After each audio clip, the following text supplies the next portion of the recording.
Kakve veze imaju edukacije i porezne olakšice? Vrlo jednostavne i vrlo jednoznačne.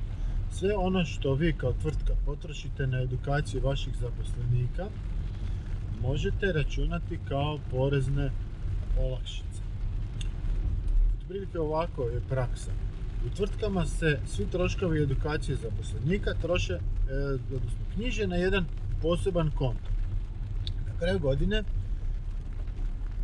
knjigovodstvo kada radi poreznu prijavu, onda poreznu osnovicu, to vam je ono na što se plaća porez, se umanjuje za sve troškove edukacije.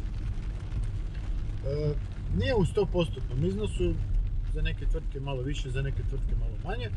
Razlika je da li ste srednja, mala ili velika tvrtka i ovisno o tome da li je to edukacija neke opće prirode ili specijalističke prirode, taj iznos nešto manji. Imate sve to na našoj web stranici, možete pogledati.